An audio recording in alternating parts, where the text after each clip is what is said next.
Nicholas, my husband, has been acting strange. That's what I thought. So after confirming Nicholas was asleep, I tried to open his mobile phone, but it was locked and I couldn't get in. With no choice left, I gave up on the phone and decided to search through Nicholas's bag and jacket. From the pocket of his wallet, I found a card from an unfamiliar love hotel. In that moment, my suspicions of infidelity turned into conviction. How many times has he cheated now? Who is this other woman? I felt a mix of anger and sadness, my heart nearly bursting. I'm going to find undeniable proof of his affair. Having made up my mind, I went to visit someone very important. My name is Karen. I'm 33 years old and work as a web designer. I'm married, living with my husband Nicholas and our son Edmund. Nicholas works for a regular corporation. We've been married for about 10 years, and I'm still madly in love with Nicholas, who is handsome and sociable. But Nicholas's biggest flaw is his weakness for other women. Ever since we started dating, he has cheated on me numerous times.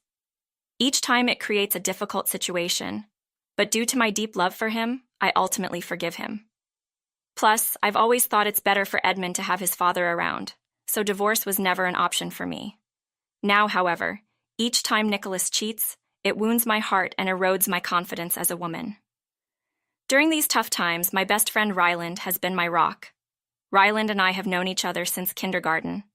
Unlike me, Ryland is still single and enjoying her life. Every time I was cheated on, Ryland would always say, "Nicholas is unbelievable. He's a woman's enemy. No matter how good-looking he is, I could never be with a guy like that."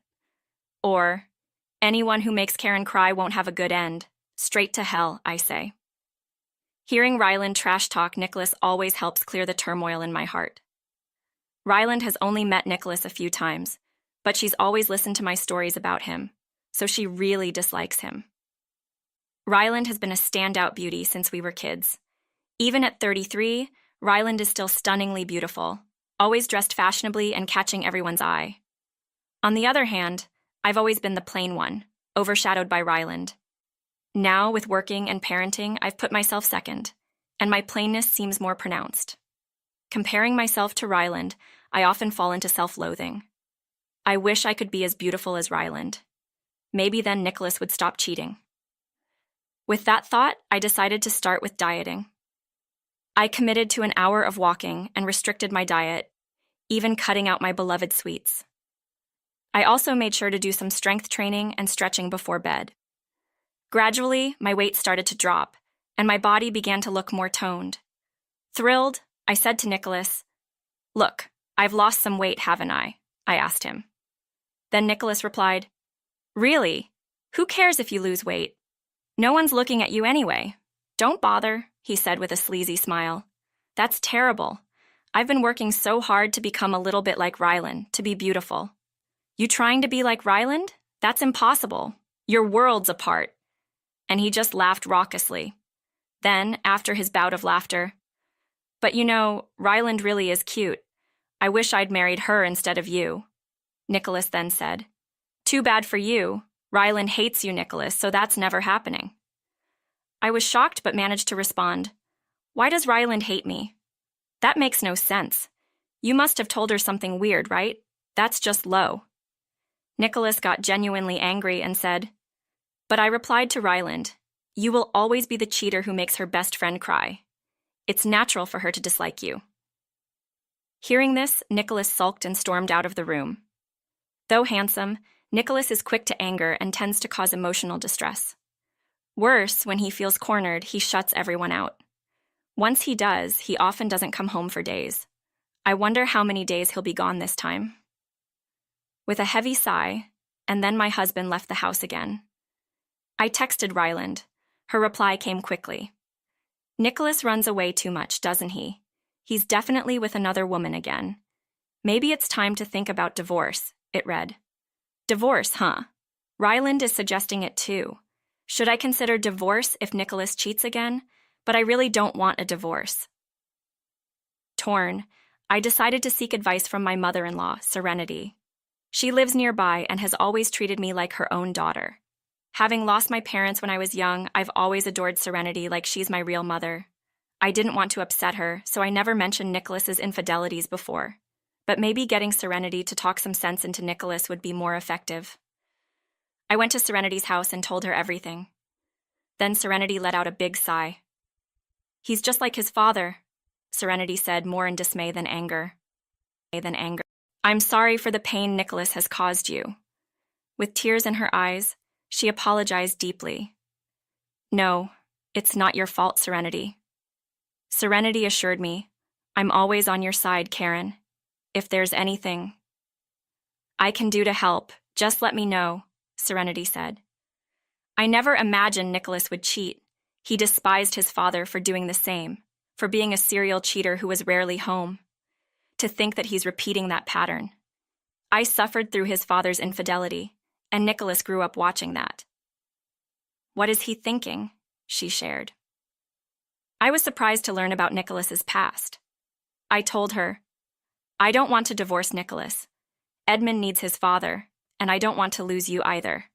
So, if Nicholas cheats again, I would appreciate it if you could talk to him." I asked for her help, and Serenity replied, "Of course, leave it to me." I felt reassured having such a strong ally by my side. I should have talked to her about this sooner. With these thoughts, I returned home. Nicholas hadn't come back that day, but our son Edmund seemed accustomed to it. Just 7 years old, he asked, "Did Dad run away again?" Sounding dismayed. "Dad's on a business trip," I tried to reassure him. "Mom, you don't have to lie. Dad always leaves when he's angry, but you're not alone, right? You have me." Edmund comforted me. 3 days later, Nicholas finally returned. "I'm home. I'm starving. What's for dinner?" he asked casually, as if nothing unusual had happened, and he seemed in a particularly good mood. "Where have you been?" "I was worried," I said. Sorry, my bad." He hugged me with a smile. Nicholas apologizing on his own was unexpected. Nicholas being unusually kind made me feel uneasy for some reason. Has he found someone new? That was my instinct. I acted normally, but planned to check Nicholas's mobile phone later that night. After Nicholas fell asleep, I tried to open his mobile phone, but it was locked. I tried every password I could think of, but none worked. Reluctantly, I gave up on the phone and started searching through Nicholas's bag and jacket. Then I found a Love Hotel point card in his wallet. This was proof of his infidelity. I was certain of it. I was determined to find undeniable evidence. The next day, I visited Serenity for advice. Serenity suggested, "Not being able to access the mobile phone is tricky. Maybe it's time to hire a detective. Don't worry about the cost. I'll take care of it." Really? Thank you so much. Nicholas's family is wealthy, owning several properties. The condominium we lived in was bought by Serenity, who always provides us with financial support. I'm very grateful to her. So, with Serenity's generous offer, I decided to hire a detective to investigate Nicholas's cheating. But what the detective found was shocking. "What is this? It can't be true." I was speechless looking at the photos the detective handed me. Nicholas's affair partner was none other than my best friend Ryland. In the photos, Nicholas and Ryland were holding hands, looking like a lovey-dovey couple. I was more shocked by Ryland's betrayal than Nicholas's infidelity, and found myself in a daze. But that wasn't all. Nicholas had been fired from his job a few months ago and was currently unemployed. According to the detective, he spent his days at the casino just killing time. Nicholas had been lying to me, pretending to go to work. Confused, I went to Serenity's house with the evidence. Serenity having an affair with Karen's best friend? How low can he go? She exclaimed angrily.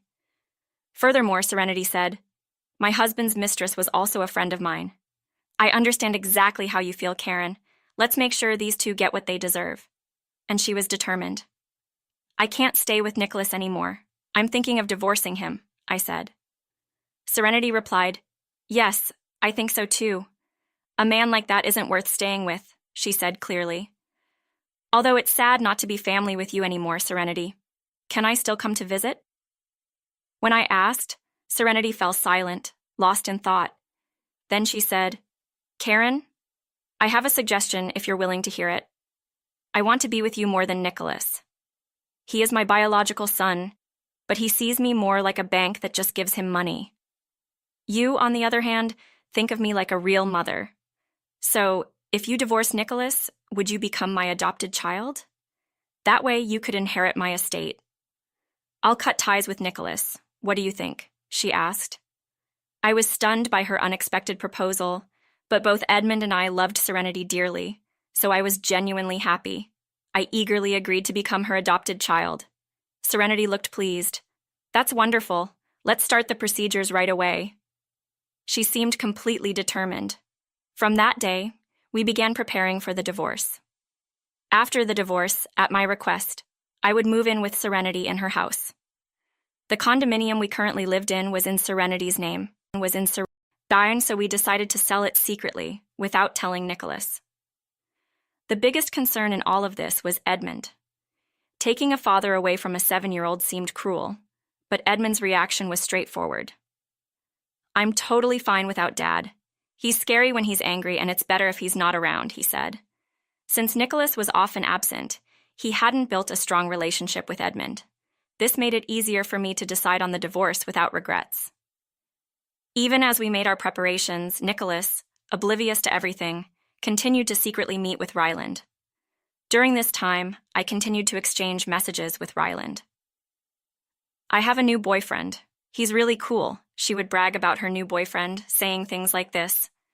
I thought to myself, that's my husband, even though I replied safely, really? Introduce him to me sometime. Then she sent me, how about you, Karen? It's about time to get divorced and find a new boyfriend. What kind of nerve does she have to send me something like this? I thought she was my best friend, but to be such a person. They must be laughing at me together. Thinking this made me unbearably angry. However, I can't hesitate over this. With Serenity's help, I prepared for the divorce and presented Nicholas with the divorce papers at the right time. When Nicholas saw the divorce papers, he was surprised. What's this? Nicholas said, surprised. Isn't it obvious? I want a divorce. When I said that, Nicholas let out a deep sigh. There you go with your hysteria again. You're such a hassle. Keep up that attitude and you'll regret it. You're cheating again, aren't you? When I said this, he replied, so what? It's your fault for being cheated on. Getting divorced over an affair is just overreacting. Nicholas laughed dismissively. Then Serenity, who had been waiting quietly in the next room, burst in with great force and slapped Nicholas across the face. Why are you here, Mom? Nicholas asked, hand on his cheek, looking shocked. I was supposed to come in later, but I couldn't stand your disgusting words. You're truly worthless. Have some shame, Serenity scolded Nicholas with a fury I had never seen before. Nicholas retorted angrily in response. Shut up. This has nothing to do with you. Old people should mind their own business. Just then the doorbell rang. I hurried to open the front door and found Ryland standing there with a cake. Thanks for inviting me today, Ryland said cheerfully. I had lied about throwing a surprise party for Nicholas to get Ryland to come over. Seeing Ryland act so normally despite her affair scared me. When I led Ryland into the room, she sensed the tense atmosphere. What's going on here? She asked, her face contorting. Do you have something to tell me, Ryland? I have all the evidence. I confronted her, slamming the photos on the table. God, it's weird that someone as ugly as you married Nicholas anyway. He chooses me in the end, poor Karen. She began to insult me openly. Ryland, I'm disappointed in you. You can have him just as you wished. I don't need someone like him. What? You're not serious about the divorce, are you? Nicholas looked at me in disbelief. I'm serious. It's over between us. I'm leaving this place, I said firmly. Hearing this, Nicholas seemed slightly panicked and blurted out, If we divorce, I won't pay any alimony or child support, he began, but I replied, Do as you please, I don't need your money. Just give me the divorce. He fell silent, surprised by my response. Ryland, who had been listening, laughed mockingly. Karen is such a good person, but it's good. Looks like a peaceful divorce. When you leave, I'll move in here, so hurry up and go, she said happily. I ignored Ryland and urged Nicholas, If you don't want to pay alimony or child support, sign the divorce papers now before I change my mind. Why is this happening? He started to cry, but under the stern glares from Serenity, myself, and Ryland, He reluctantly began to write the divorce papers. After watching Nicholas complete the divorce papers, I said, "This makes us strangers. I'll take custody of Edmund. Don't interfere in our lives anymore," I emphasized firmly. Serenity also informed Nicholas, "I'm cutting ties with you too, Nicholas. You're not welcome in our house anymore. Enjoy your life with that vulgar woman." "Vulgar? Just get out now that you're strangers." Ryland forcefully kicked us out of the house. A few weeks later, I received an angry call from Ryland on my mobile phone. "What do you mean when you sold the condominium? This is a joke." I received an angry phone call. Apparently, Ryland had moved into the condo soon after, but she and Nicholas had been kicked out. The condo was in Serenity's name. She sold it. "What? It wasn't Nicholas's? I've been deceived and he's unemployed." I didn't know that Ryland was still complaining, but I quietly hung up and immediately blocked her number. The next day, Nicholas visited Serenity's house, seeing me there. "Why are you here?" He was astonished. "Because it's my house now." "Your house? It's not your house, it's mine." Nicholas started to yell, but Serenity clearly stated to him, "No, Karen is now my adopted daughter, so it's her house. We've severed our ties with you, so you don't belong here anymore." "What? Please don't say that. Actually, I need money," Nicholas pleaded desperately. "If you need money, get a job," Serenity advised. "It's urgent. I have debts, and I need to pay them off this week," Nicholas revealed, but his plea fell on deaf ears as Serenity coldly said, "That's your responsibility. Sort it out yourself." Serenity said this, and then closed the front door. Serenity and I already knew about his debts from the detective's investigation. That's why I was eager to divorce him quickly. I felt lucky to have pushed the debt-ridden Nicholas onto Ryland. Later, I managed to demand and receive a substantial settlement from Ryland. I later found out that Ryland had repeatedly been involved in affairs with married individuals. Apparently, Ryland had an affair with her boss at the company she worked for, and when this was recently discovered, she was fired. Now, she was being harassed by Nicholas's debt collectors, demanding she pay his debts. Meanwhile, Nicholas, abandoned by his family, was working multiple part-time jobs, leading a miserable life burdened by debt repayments. I once saw him in town, his hair turned completely white from stress. He must be leading a very difficult life. Knowing their fates, I was truly grateful to have separated from Nicholas. I now live a peaceful life with Serenity and Edmund. Serenity and I have a great relationship, like a real mother and daughter. I hope the three of us can continue to live